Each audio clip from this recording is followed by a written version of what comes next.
Dahil ang balita hindi tumitigil. Dahil ang balita tuloy-tuloy na nangyayari dapat. Alam mo ang latest kahit ang mga taong nasa likod ng balita. Kaya makibalita kay Senyor Balita. Kasama si Ray Pacheco. Live na mapapakinggan sa DWIZ.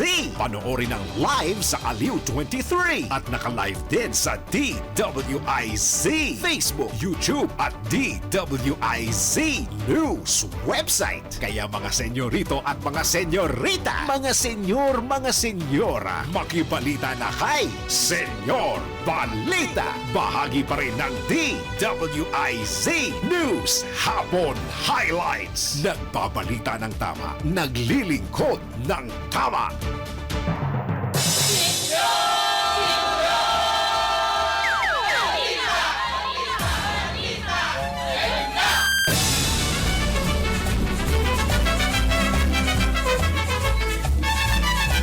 Oh yeah.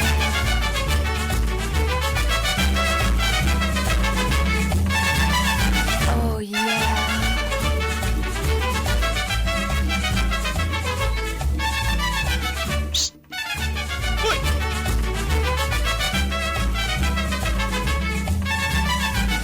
Hoy! Nandito na naman pala yung mabagsik na pulis. O si Sitsit. O, kahapon mabait eh. Hindi ako sinisitsitan. Ito, Ay, hindi. mabagsik ito eh. Yung kahapon, taga-farm. Oo, taga-farm ba yun? Taga-farm, puro manok, puro kung ano-ano. Hindi taga-farm yun. Hindi ba taga-farm yun? Taga-dagat yun. Taga-dagat. Eh, Hindi bakit? na- oh, dahil hindi na nawalan ng tubig sa kanila. Sandali. Oo nga, hindi naman ang dugit. Ibig sabihin, Tagalupa sa dagat ito. nila, may manok na. Oo. Labo nun na. ito, boy, Sitsit to. Mabagsik ito. Mabagsik ito. Taga-syudad taga-syudad. Oo, kita mo. Ito mo. Foul. May huli pa ako nito. 2 minutos na po, makalipas ang alas 12 ng tanghali. Ngayong araw na ito ng Martes, ikadalawamputisa ng buwan ng Abril. Si Senyor Pacheco na po ang inyong kaboka-boka, kabeso-beso para po sa paghatid namin sa inyo ng ating mga tampok at mga pangunahing mga balita. Ang mga detalye po ng mga balita, ihatid namin sa inyo sa magitan pa rin ng aming mga kaagapay, ang News and Operations Center ng DWIZ Radio at Dalit 23 TV. Ganun din po bumubuo ng reportorial team ng DWIZ Radio at Dalit 23 TV. Ngayong araw nito ng Martes, dito pa rin sa Senyor Balita! At namunguna sa ating mga balita, pagpapalawig ng US-Iran ceasefire. Yung ba namang itsura nangyari kahapon? Nilinaw pa ba yun? Lumalabo. Baka ang inaalala ko kasing labo ng ano to ha? Ng tinta ng pusit. Tinta ng pusit. Akala ko kasing labo ng hangin sa Valenzuela. Wala, tinta ng pusit. Mas malala pa.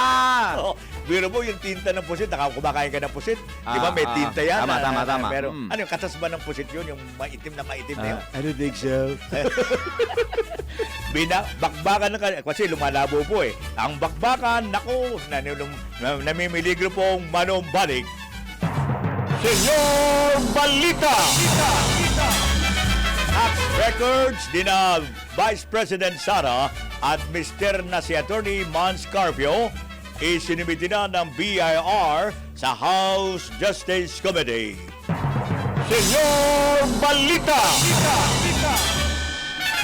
Mga paraan upang mapabilis ang pagpapawi kay dating Congressman Saldico, ayon, inilatag na po ng DOJ.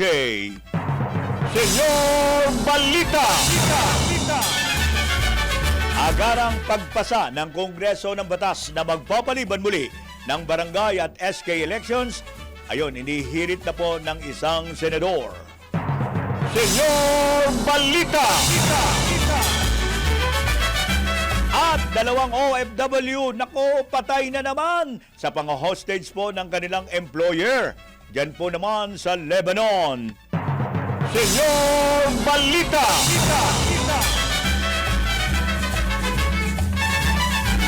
At siyempre, bago po namin ihatid sa inyo ang pinakadetalye ng ating mga pangunahing mga balita ngayong araw na ito ng Martes, ika-21 ng buwan ng Abril, ay siyempre, kasama, whether you like it or not, wala ho kami magagawa dito. Kailangan natin malaman kung ano magiging lagay ng ating panahon. Hindi ko naman sinasabing tinututukan ho ako, kundi sabi ko sa inyo, whether you like it or not, wala ho tayong magagawa. Kailangan natin malaman ang panahon natin sapagkat kung panahon na ba ng giyera, iba yun. Ay, Hindi ho niya sakop yun. Hindi ho niya wala. sakop yun. Kung panahon na ba ng magkakapera, ayan, hindi rin ho Pero niya sakop. favorite ko yan, favorite. Sakop rin yun? Favorite yan, favorite. Okay, alamin natin ang lagay ng panahon at ihatid siyan sa atin ng ating El Bonito, Darryl Justin. Pinakahuli, pinaka-latest, pinaka-napapanahon. Whether we like it or not, ito ang magiging DWIZ Weather Report. Gagamitin kayo na sa t-shirt mo. Ola, sige, basta maganda. Ako ibabate, ola senyor. Bati ka Ayan. muna. Ola senyor, ha. At buenos tardes sa mga nanananghalian na. Oh, sabi ko, kahit na ho, ano ang pananghalian nyo, basta meron kesa wala.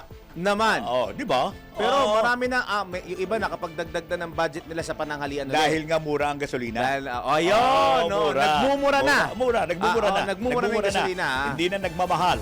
Hindi Kasi na, ayaw ng senyora ko yung pagmamahal na yan. ang problema, babalik yung bakbakan. Babalik yung bakbakan. Yun ang sikit ba natin? Sabi na lang Pagbalik ninyo. ng bakbakan, balik ulit. Balik ulit tayo sa 100 pesos. Sa lagay po ng panahon natin yung tanghali, senyor. Wala pa rin tayong bagyo, wala pa rin LPA, at bumalik yung Easter Wala ka Days. bang i-report na wala na tayong gera? Hindi ko sakop yun eh. Meron ako i-report. Karamihan sa atin, wala ng pera. Yun, totoo yun. Kahit anong, whether you like it or not, yun din, wala tayong magagawa doon kung hindi maghintay ng araw ng sweldo. Ayan. Easterlies, nagbabalik ang Easterlies, yung mainit at malinsang ang hangin mula sa Pacific Ocean. Magdadala ito ng bahagyang maulap na papawirin na may kalat-kalat na pagulan at may hinang mga pagkulog at pagkidlat.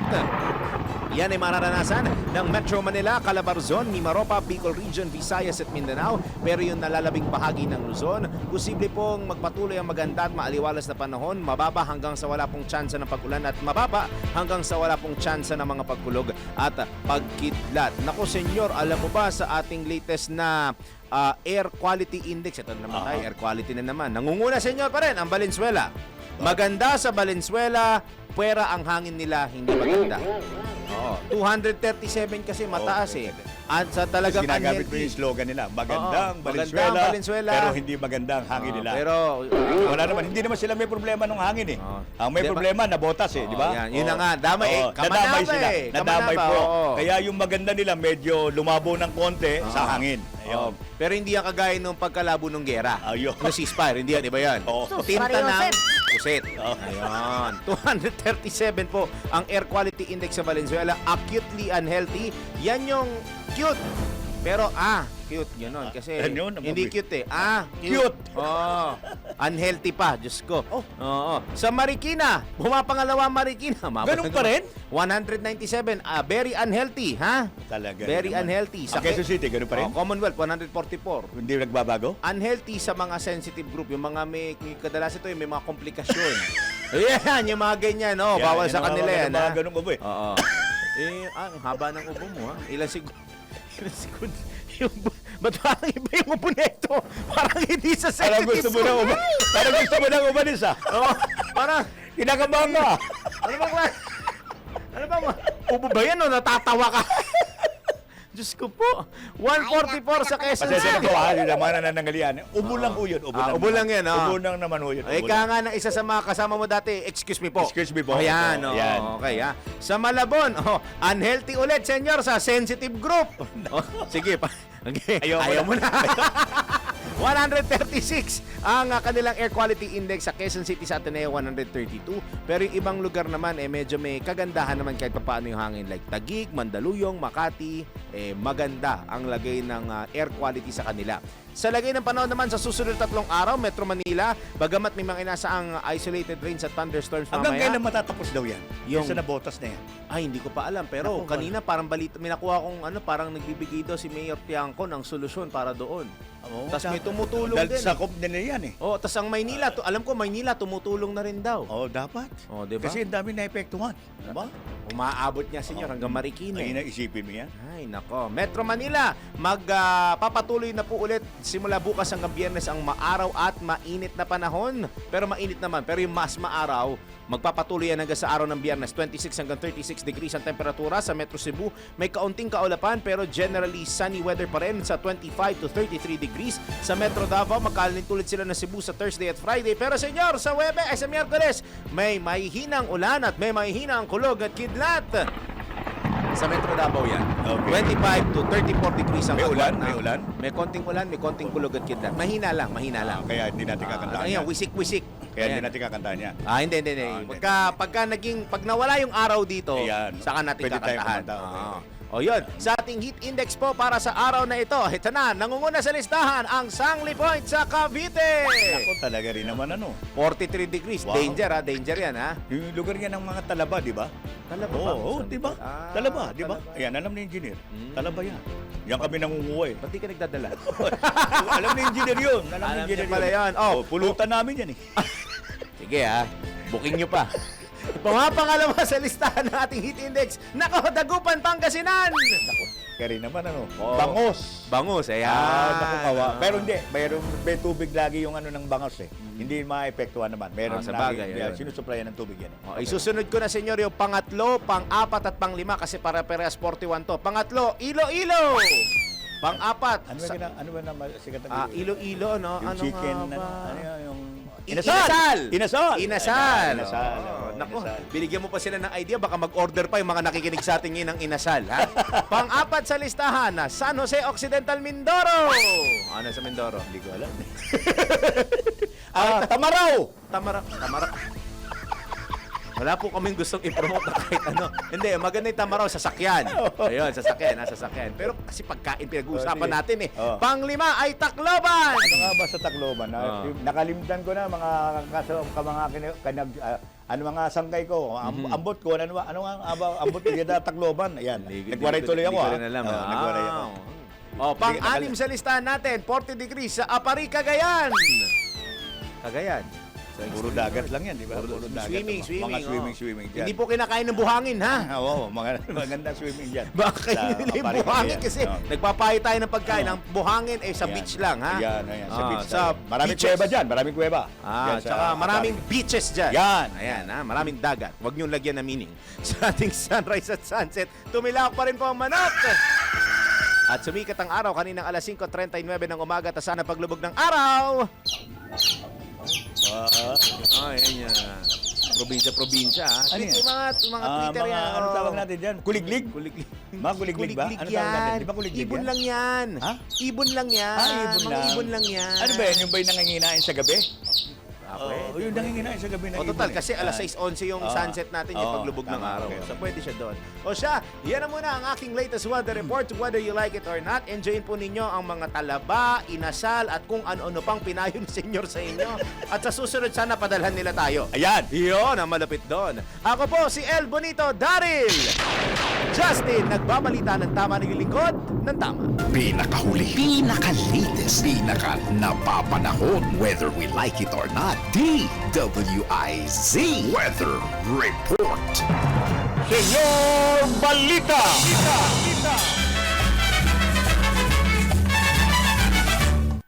14 minutos na, makalipas ang alas 12 ng tanghali. Maraming salamat, El Bonito, Daryl, Justin. At siyempre, entra na po kami sa mga umaariba nating detalye ng mga pangunahing mga balita.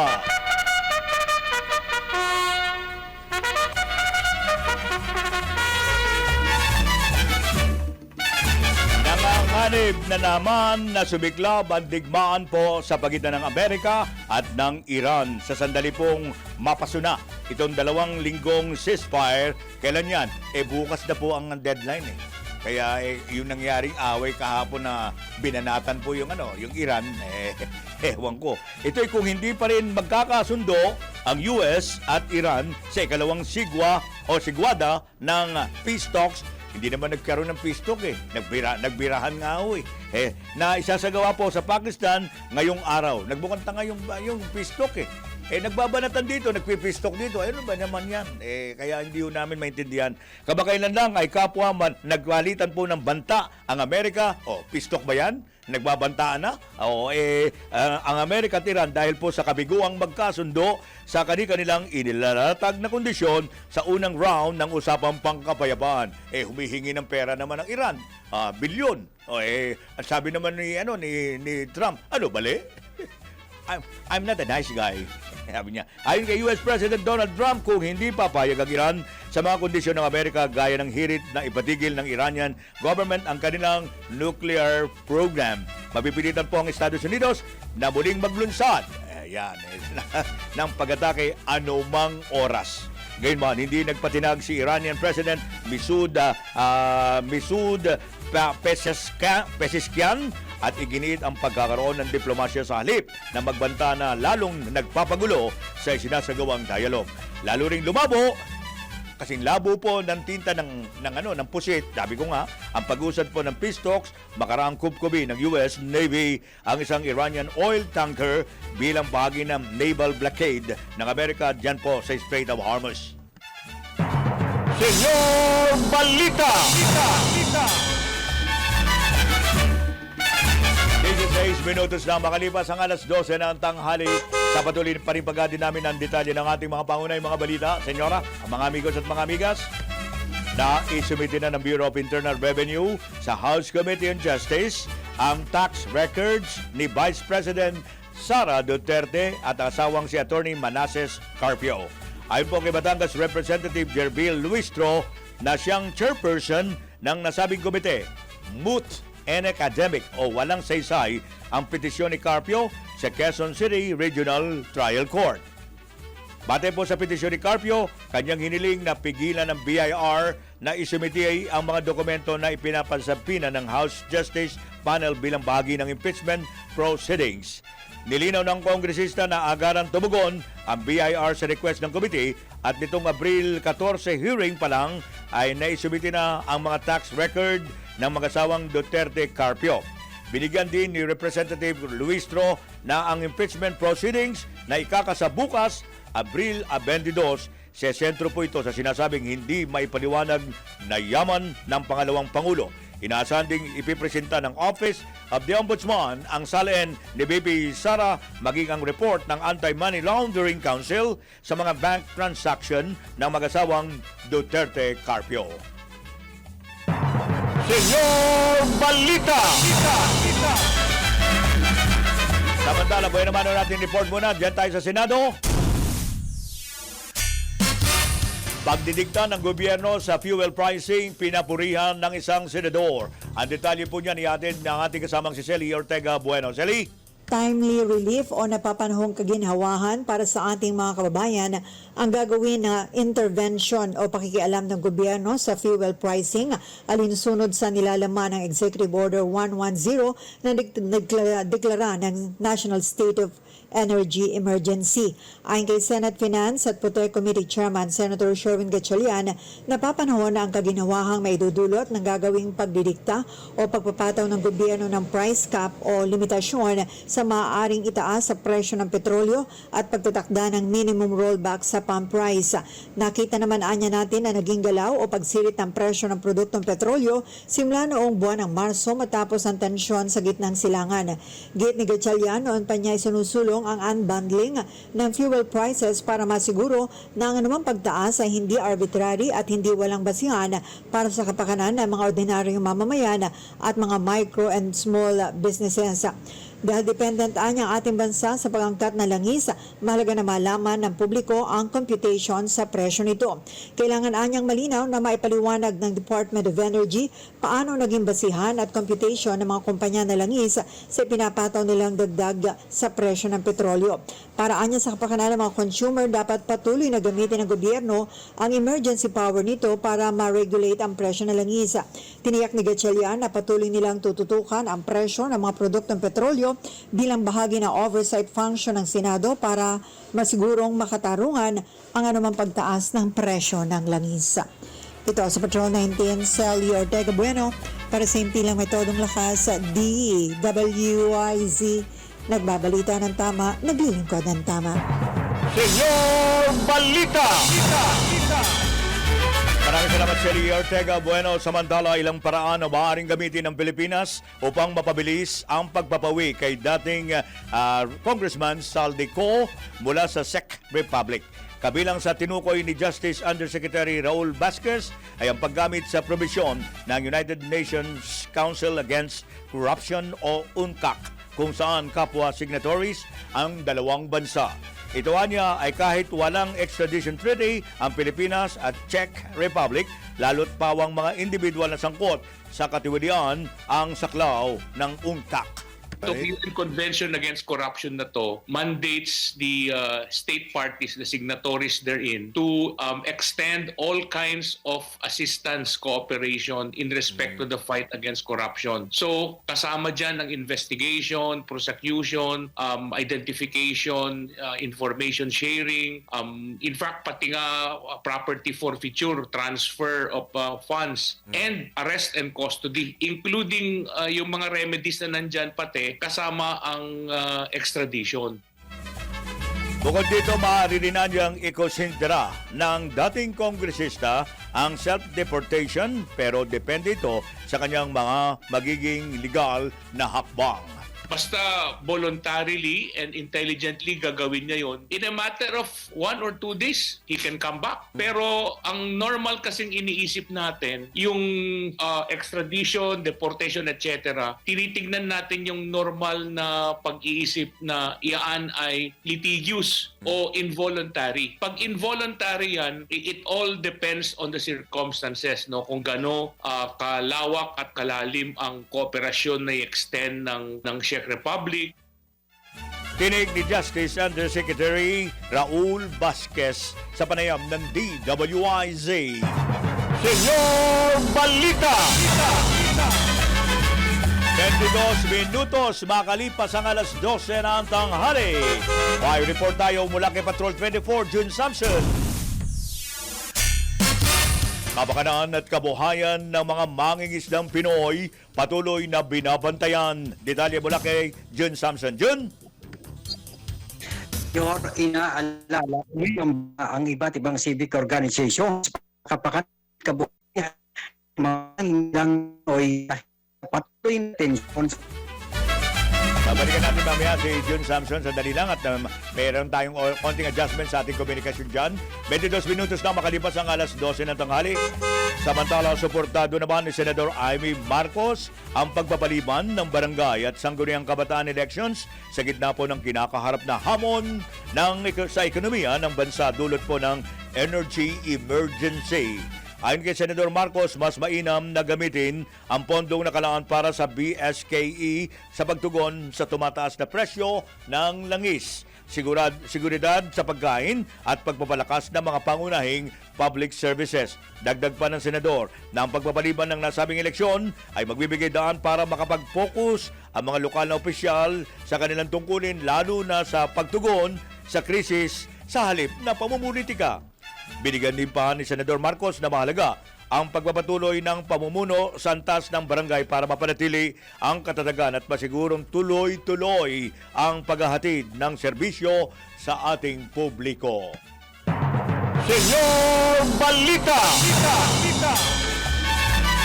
Okay, tingnan natin. Balikan natin ulit si June Samson. June, go ahead. Senyor, inaalala at nangangamba na ang iba't ibang civic organizations para sa kapakanan at kabuhayan ng mga mangingisdang Pinoy dahil sa patuloy na tensyon sa West Philippine Sea. Kaya nagiging limitado na ang bahagi ng karagatan na kanilang napapangisdaan. Sinabi ni Chairman Emeritus Dr. Jose Antonio Goitia na nakababahala ang insidente sa Scarborough Shoal kung saan napaulat na naglagay ng floating barrier ang China Coast Guard kaya nalilimitahan ang pagpasok ng mga Pilipinong mangingisda kahit sa loob mismo ng Exclusive Economic Zone ng Pilipinas. Kaugnay niyan ay bineberipika ng grupong Foundation for Defense of Democracies ang ulat na nagpapalawak ng pasilidad ang China sa lugar kabilang ang umunoy pagtatayo ng infrastruktura sa ilang bahura na iniuugnay sa tinatawag na Gray Zone Strategy. Samantala ay giniit naman ni Goitia na walang legal na batayan ang malawak na pag-angkin ng China sa ilalim ng 9-dash line batay sa 2016 Arbitral Award sa ilalim naman ng United Nations Convention on the Law of the Sea. Patuloy namang pinaninindigan ng Pilipinas ang karapatan nito sa West Philippine Sea sa pamamagitan ng mapayapang paraan at pagsunod sa umiiral na international law. Patrol 24, June Samson. Para sa impilang may todong lakas, DWIZ. Nagbabalita ng tama, naglilingkod ng tama. Senyor Balita! Maraming salamat, June Samson. At patuloy pa rin kayo sumusubaybay sa pinakadetalye ng ating mga pangunahing mga balita at report mula pa rin sa mga kagapay natin na bumubuo na reportorial team ng DWIZ Radio at Elite 23 TV. Magbabalik po kami pagkalipas po lamang ng ilang mahalagang paalala. Philippine Standard Time, 25 minutos na makalipas ang alas 12 ng inyong pananghalian. That time check was brought to you by Arena Plus Sportsbook. Arena Plus. Gambling is for 21 years old and above only. Gambling can be addictive. Know when to stop. Senyor Balita!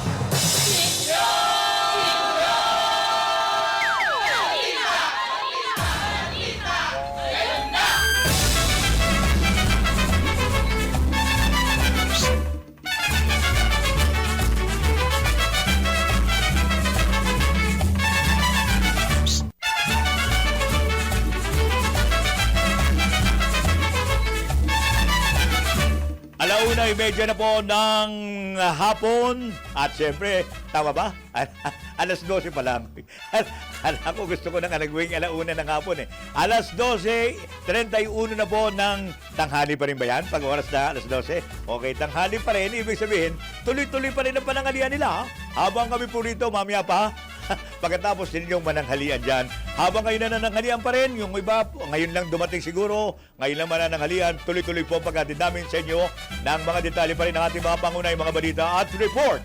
Wala pa rin sa mga kagapay natin na bumubuo ng reportorial team ng DWIZ Radio at Elite 23 TV. Samantala, meron po tayong PCSO Special Report. PCSO na mahagi po ng charity timba at mobility aids sa Talavera, Nueva Ecija. Detalye po niyan ihahatid ni Angelo Baño. Angelo? Nagkaloob ang Philippine Charity Sweepstakes Office ng 300 charity timba at iba't ibang mobility aids para sa mga residente ng Talavera, Nueva Ecija. Nangyari yan sa kanilang tanggapan sa Mandaluyong City. Pinangunahan ni PCSO Executive Assistant Attorney Maria Katrina Nicole Bentanilla ang turnover ceremony na tinanggap ng kinatawan ng lokal na pamahalaan na si Administrative Assistant Riyad Tolentino para sa opisina ni Mayor Aris Vincent Patrick Lim. Kabilang sa mga ipinamahaging kagamitan ang 20 wheelchairs, 10 walkers, 10 canes na ilalaan para sa mga senior citizens at persons with disabilities sa bayan. Ayon sa PCSO, bahagi ito ng kanilang Corporate Social Responsibility Program na naglalayong magbigay ng suportang pangkalusugan at tulong sa mga komunidad sa buong bansa. Yan ang PCSO, hindi umuurong sa pagtulong. Angelo Baño, nagbabalita ng tama, naglilingkod ng tama.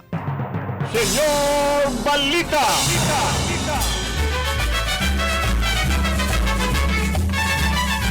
Maraming salamat, Angelo. Maraming salamat, PCSO. Nagatid sa ating orasan 32 minutos na makalipas ang alas 12 ng tanghali. Samantala, kinumpirma po ng Department of Migrant Workers na 20 overseas Filipino workers o OFW ang nasawi matapos pong barilin ng kanilang employer sa isang hostage incident dyan po sa Beirut, Lebanon noong Abril 15. Nabatid na matagal nang nagtatrabaho po sa nasabing bahay ang mga biktima.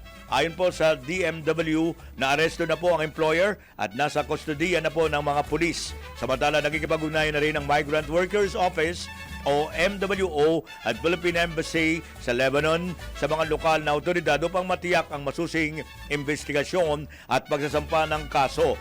Nakatagda naman bumisita ang ilang opisyal ng DMW sa pamilya ng mga biktima na makatatanggap din ng tulong mula po sa ating pamahalaan. Senyor Balita! Nagbabalik si Celia Ortega Bueno direktamente sa Senado. Iba pang kasabwat sa flood control anomalies dapat isiwalat ni dating Congressman Saldico oras na makauwi. Ayon po sa isang senador. Detalye mula kay Celia Ortega Bueno. Celia! Dapat na masusing maimbestigahan si dating Congressman Saldico oras na maiuwi na ito sa bansa bilang siya ang tila pasimuno sa flood control anomalies. Ito ayon kay Senator J.V. Ercito ay para maituloy ni Ko ang pagsisiwalat ng iba pang mga kasapakat o kasabwat at kung paano nagsimula ang scheme ukol sa hatian ng kickback sa flood control projects. Naglabas na anya ng serye ng video message ang dating kongresista kung saan meron na ito mga ibinunyag o pinangalanan ng mga kasabwat. Umaasa si Senator Ejercito na patuloy na makikipag-cooperate si Ko sa mga investigasyon tulad sa gagawing pagpapatawag sa kanya ng Senate Blue Ribbon Committee. Ito upang matukoy ang mga tunay na sangkot, madetermina ano ang kaparusahan laban sa kanila at gayon din mabigyan daan ang pagbabalik sa ninakaw nilang pondo ng bayan. Sa ganitong paraan ay may balikaan niya ang tiwala ng taong bayan sa gobyerno. Sinabi naman ni Senator Amy Marcos na huwag pangunahan ang maaaring mangyari ngayong arestado na si Ko. Gate na senadora, hindi pa nga naiuwi sa bansa ang dating kongresista. Tugon ito ni Senator Marcos sa naging pahayag ni Senator Erwin Tulfo na kapag napaharap na si dating congressman Ko sa Blue Ribbon Committee ay tapusin na ang investigasyon para matutukan na nila ang iba pang problema ng bansa. Ayon kay Senator Marcos, may iba pang hindi na ipapatawag ang Blue Ribbon Committee na mahalagang makapagbigay ng testimonya tulad ng 18 dating sundalo na umano'y may nalalaman sa delivery ng kickback sa flood control projects. Ito sa Patrol 19, Celia Ortega Bueno para sa impirang metodong lakas sa DWIZ. Nagbabalita ng tama, naglilingkod ng tama. Senyor Balita!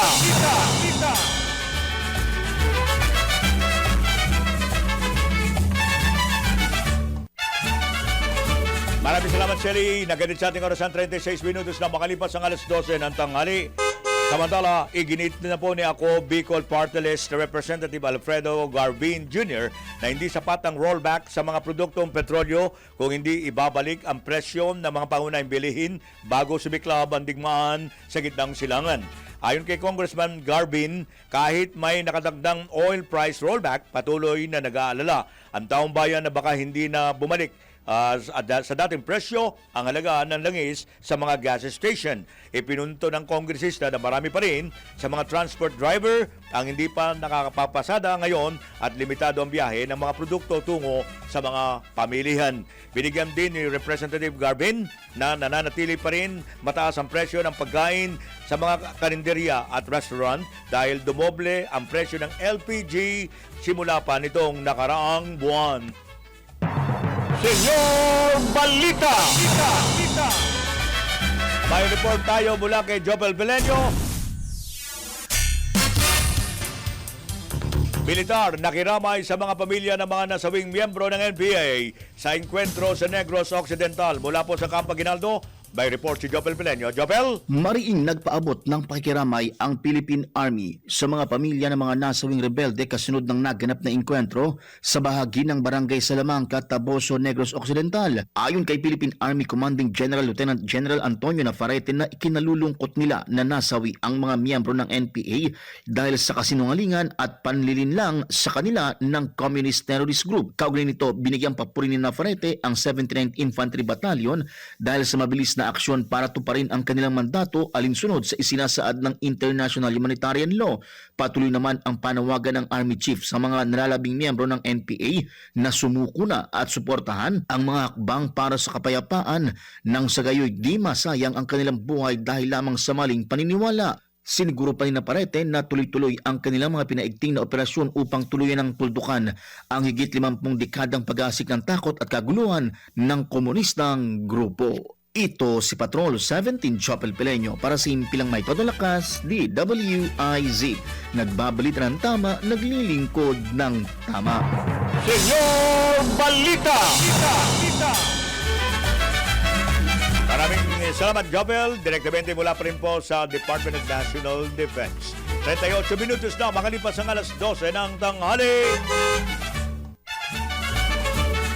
6 ang patay, kabilang ang 2 minor de edad at senior citizen matapos pong matupok ang isang residential area sa Urdaneta City, Pangasinan kahapon. Kinumpirma po ni Pangasinan Police Provincial Office Information Officer Captain Eileen Katugas na 2 bahay ang naabo sa Zone 2, Barangay Nankayasan. Ayon kay Katugas, isang 72 anyos na babae, 59 anyos na babae, 2 lalaking nasa edad 40 at 2 babaeng edad, 11 ang mga nasawi. Pasado alas 3 na madaling araw nang makatanggap ng sumbong ang Urdaneta City Police Station at agad nakipag-ugnayan sa Bureau of Fire Protection na responde sa nasusunog na mga bahay. Inihayag naman ng BFP Urdaneta kung dakong alas 2 ng madaling araw nang magsimulang kumalat ang apoy na napansin ng isang 36 anyos na babae at anak nito na kalaunay nakaligtas. Baga alas 5 na nang maapula ng ang sunog na inalampa ang sanhi maging ang halaga ng mga natupok na mga ari-arian. Senyor Balita! Samantala nagbabalik si Celia Ortega Bueno mula pa rin sa Senado. Mga contractors posibleng matakot na sa sandaling magbalik bansa na si dating Congressman Saldico. Detalye mula kay Celia Ortega Bueno. Celia? Marami daw matatakot lalo na ang mga contractors o mga kongresista na kontratista kapag naiuwi na sa bansa si dating Congressman Saldico. Itiniyag ni Senator J.V. Ejercito makaraang tiyakin ni Pangulong Bongbong Marcos Jr. na may uwi sa bansa at mapapanagot ang dating kongresista. Ayon kay Senator Ejercito, si Ko bilang isa sa mga mastermind sa flood control anomalies ay dapat na maiuwi sa bansa. Ito'y para kanyang maisiwalat ang kanyang nalalaman sa biggest corruption scandal sa kasaysayan ng bansa. Ang malaking hamon niya ngayon ay paano maiuwi sa bansa ng buo at ligtas si Ko dahil malamang may mga iba na naghahangad na huwag ito makauwi sa Pilipinas lalo na ang mga posibleng ikantao-idawit nito sa anomalya. Unariti sinabi ng Pangulo na may ipapadala na high-level coordination team ang pamahalaan sa Czech Republic para asikasuhin ang pag-uwi sa bansa kay Ko. Ito sa Patrol 19, Sally Ortega Bueno para sa impilang metodong lakas sa DWIC. Nagbabalita ng tama, naglilingkod ng tama. Senyor Balita! 41 minutos na makalipas ang alas 12 ng tanghali. Samantala, nagbabalik si Gilbert Perdes mula sa Palasyo ng Malacanang. Proseso ng accreditation sa DA Food Lane Program para po sa mga truckers, pinamamadali na po ng Malacanang. Detalye mula kay Gilbert Perdes. Gilbert? Kinalampag ng Malacanang ang mga lokal na pamahalaan maging ang mga national agencies na bilisan ang pag-ayuda sa mga food truckers para mapakinabangan ng mas mababang toll at port-free na utos ni Pangulong Ferdinand Marcos Jr. Ayon kay Executive Secretary Ralph Recto, kailangang mapabilis ang accreditation sa DA Food Lane Program dahil sa kasalukuyan nasa mahigit 1,000 pa lang ang rehistradong truck trucks malayo sa target na mahigit 3,000 na truckers na dati ng rehistrado tinikayat ngayong araw na mag-renew. Sa taya naman ng pamahalaan, aabot sa 150 hanggang 165 million pesos kada buwan o million pesos kada buwan ang matitipid ng transport sector kung masusulit ang nabanggit na benepisyo. Patrol 13 Gilbert Perdes para sa himpilang may todong las. DWIZ, nagbabalita ng tama, naglilingkod ng tama. Senyor Balita! Maraming salamat, Gilbert. Nagatid sa ating orasan, 43 minutos na makalipas ang alas 12 ng tanghali. Nagbabalik si John Samson. Legalidad ng national budget. Kasalukuyan pong pinagdidibatihan na sa oral argument. Yan po sa Korte Suprema. Detalye po niyan mula kay June Samson. June?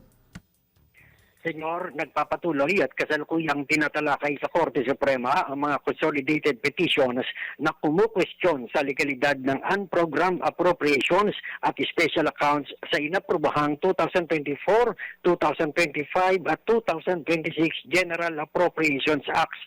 Sa nakahaing petisyon ng mga petitioners, kabilang ang ilang mga mambabatas, mga taxpayers at concerned citizens ay hiniling na ipawalang bisa ang mga umunoy pagbabago at dagdag na ginawa ng Bicameral Conference Committees na nagpalubo umano sa nasyonal sa loob ng 3 magkakasunod na taon na dapat anilang ideklarang null and void o walang bisa dahil labag umano ito sa konstitusyon. Iginiit ni Congressman Joey Salceda, amicus curiae o yung friend of the court, na ang pagpapawalang bisa sa unprogrammed appropriations ay hindi solusyon sa problema ng flood control sa bansa at maapektuhan ang lehitimong kontratista ng gobyerno. Posible din anyang maapektuhan ang mga ongoing projects kabilang ang may pondo ng ibang bansa at posibleng mawalan ng pagkukunan ang gobyerno sa panahon ng krisis. Dagdag pa nito na ang Kongreso at hindi ang Korte ang dapat may hawak sa usapin ng budget. Kinwestiyon naman ni Senior Associate Justice Marvic Leonen kung ang Pangulo ba o ang Budget Secretary ang may kapangyarihan na maglabas ng Special Allotment Order. Patrol 24, June Samson, para sa impilang may todong lakas, DWIZ, nagbabalita ng tama, naglilingkod ng tama. Senyor Balita! Maraming salamat, John Samson. Magbabalik po kami sa mga karagdagan detalye pa rin ng ating mga balita at report mula pa rin sa mga kagapay natin ng mga bumubuo ng reportorial team ng DWIZ Radio Daily 23 TV. Pagkalipas po lamang ng ilang paalala. Philippine Standard Time, 45 minutos na po. Magalipas ang alas 12 ng tanghali. That time check was brought to you by Game Zone. Kapag hindi na maganda, pause na muna. Game Zone.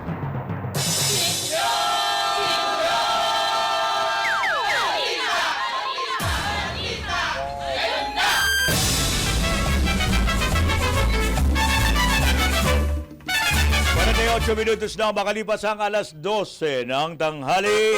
Samantala, meron lang pong paalala ang PAGCOR upang sugpuin ang lumalalang kaso ng illegal na online gaming sa bansa at protektahan ang mga manlalaro. Laban dito, inilunsad na po ng Philippine Amusement and Gaming Corporation o PAGCOR ang PAGCOR Guarantee website. Maaari pong i-check ng publiko sa nasabing website kung lisensyado at lehitimo ang isang online gaming site bago sila maglaro o magbayad. Regular na ina-update ang website at may direktang link ito sa mga lisensyadong gaming platforms. Ayon po kay PAGCOR Chairman and CEO Alejandro Tenco, matutulungan ito ang publiko na makaiwas sa panininlang habang pinoprotektahan ang kanilang karapatan bilang manlalaro. At paalala pa ni Chairman Tenco na maging mapanuri sa bawat online gaming activity na sinasalihan sapagkat dumarami po yung mga reklamo hinggil sa illegal na gaming sites na hindi nagbabayad ng panalo. Para po sa karagdagang impormasyon, bisitahin ang www.pagcor.ph/PagcorGuarantee. Senyor Balita! May report si Jen Patrolya. Libreng toll para po sa agri-truckers, walang ginastos ang gobyerno ayon po sa Department of Agriculture. Jen Patrolya, go ahead. Nilinaw ng Department of Agriculture na walang ginastos ang pamahalaan sa programang libreng toll para sa mga trucker na nagdadala ng produktong agrikultura sa Metro Manila. Ayon kay Agriculture Undersecretary Ari Perez, sasagutin ng mga tollway operator ang diskwento at iba pang benepisyo na magre-resulta sa pagbaba ng kanilang kita bilang bahagi ng pagtulong sa gitna ng krisis. Kabilang sa sinasagot ng tollway operators ang mga discount, rebate at iba pang kaugnay na gastos para sa mga trucker ng produkto agrikultura. Dagdag pa ng Agriculture Undersecretary na bahagi ito ng whole of nation approach kung saan hindi lamang gobyerno kundi pati pribadong sektor ang tumutulong upang maibsan ang epekto ng krisis sa agrikultura. Narito ang tinig ni Agriculture Undersecretary Ari Perez. Wala pong gastos ang gobyerno dito lang. Libre ho ito. Bawas sa kita ng mga tollway operators to. Mababawasan yung kanilang kita dyan. CSR na lang. Oo, talagang nagpapasalamat po tayo. No? Libre ho yan. Libre ng ating mga kasama sa private sector. Kaya we're really thankful sa mga tollways operators. Lahat po yan, nililibre ho nila kasi this is a whole of nation approach. Kaya naman nagpasalamat ang DA sa mga pribadong kumpanya tulad ng San Miguel Corporation at Metro Pacific Tollways Corporation, gayon din sa iba pang operator na nagkaloob ng libreng toll at diskwento. Ako, si Patrol 38, Jan Patrolya nag-uulat. Sa himpilang may todong lakas, DWIZ nagbabalita ng tama, nagniningkod ng tama. Senyor Balita! Maraming salamat, Jen. Nagatid sa ating orasan 52 minutos na makalipas ang alas 12 ng tanghali. Inababantayan naman ni Senador Risa Ontiveros ang mga oil firms at gasolinahan upang tiyakin kung sumusunod ang mga ito sa malakihang rollback ngayong araw. At ayon po kay Senador Ontiveros, malayo pa rin ang kasalukuyang presyo ng petrolyo sa presyo nito bago ang gyera at nanganganib pa rin tumaas. Gayit pa ng mababatas, mas mararamdaman ng mga Pilipino ang ginhawa kung sususpindihin ang excise tax sa langis. Dapat na rin anyang pag-aralan ang pagtapya sa value-added tax o VAT upang maprotektahan ang mga consumers. At dagdag pa ng Senador, dapat na rin may sa batas ang kanyang mungkahi na 52.8 billion pesos na emergency supplemental budget para po sa mga sektor na pinaka-apektado gaya ng public transport drivers, OFWs, at ganoon din ang kanilang sa kanilang repatriation o reintegration at mga magsasaka at mangingisda. Senyor Balita! Inilatag na ni Human Rights Lawyer at Legal Counsel ng mga biktima ng EJK na si Attorney Nery Colmenares na ang dalawang legal na batayan para po ipagpatuloy ng International Criminal Court ang investigasyon at posibleng paglilitis laban kay dating Pangulong Rodrigo Duterte.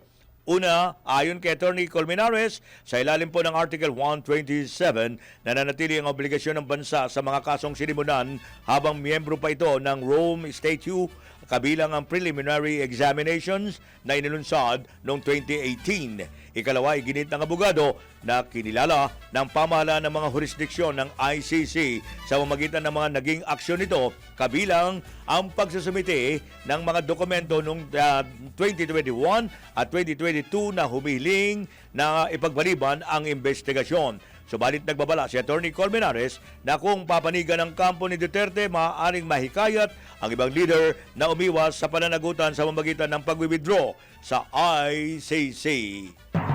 Senyor Balita! 54 minutos na makalipas ang alas 12 ng tanghali. May report tayo mula sa Central Luzon area. Dalawang high-value targets timbog sa bypass operation sa Angeles City, Pampanga. Halos 50,000 pisong halaga ng iligal na droga nasamsam. Ang detalye niyan mula sa Central Luzon, iatid sa atin ni Johnny Golet. Johnny? Yes, senyor, mayap niya bagat at mayap na gata panapon. Ito, himas na nga sa Arias itong dalawang street drug pushers. dito sa lungsod ng Angeles matapos ilatag nitong pulisya ang serye ng anti-illegal drugs operations.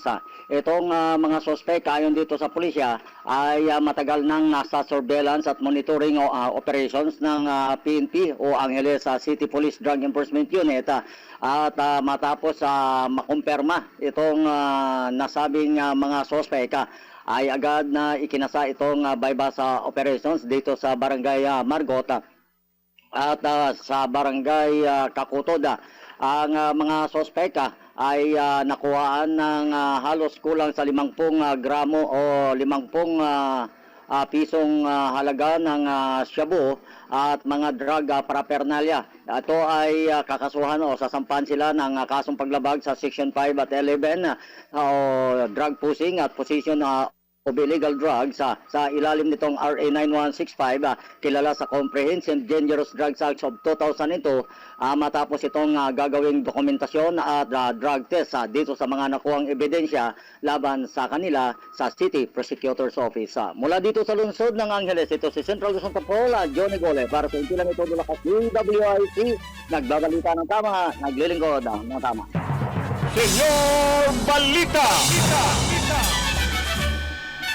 Maraming salamat, Johnny. Direktamente sa Central Luzon. Nagatid sa ating oras sa 56 minutos na makalipas ang alas 12 ng tanghali. Samantala, tingnan naman natin ang area ng Calabarzon. Isang bus na hulog sa bangin sa Pagbilao, Quezon. 2 patay, 30 ang sugatan. Ang detalye niyan ihahatid sa atin mula sa Calabarzon ni Arman Cambe. Arman? Dead on the spot ang 2 katao samantala mahigit sa 30 pasero ang sugatan matapos mahulog sa bangin ang isang pampaserong bus kamakalwa ng gabi sa Sitio Aper sa Pinit, Barangay Silangan, Malikboy, Pagbilao, Quezon. Ayon sa pangunahing ulat ng Pagbilao Police Station, ang DLTV bus na may lulang mahigit 40 katao ay patungong Manila mula Bicol nang mangyari ang insidente. Sa teorya ng pulisya, maaari umanong nawalan ng kontrol sa manibela ang bus driver o nakatulog ito habang nagmamaneho. Agad namang isinugod sa ospital ang mga sugatan samantalang ang hindi pinangalan ng 2 nasawi ay dinala sa pinakamalapit na funeral parlor. Nagsasagwa pa ng masusing investigasyon ang mga otoridad sa naturang insidente. Arman Cambe mula Calabarzon, nagulat pa sin pila may todong lakas. DWIC nagbabalita ng tama, naglilingkod ng tama. Senyor Balita!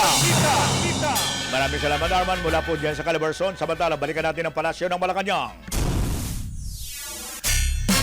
Mga pulis at LGU, hinikayat ng Malacanang na itigil na ang checkpoint sa mga food trucks lalo na po ngayong kasagsagan ng anihan. Detalye mula kay Gilbert Verdes. Gilbert? Nagpaalala ang Malacanang sa mga pulis at mga lokal na pamahalaan na itigil na ang checkpoint operations laban sa mga food trucks lalo na ngayong kasagsagan ng anihan.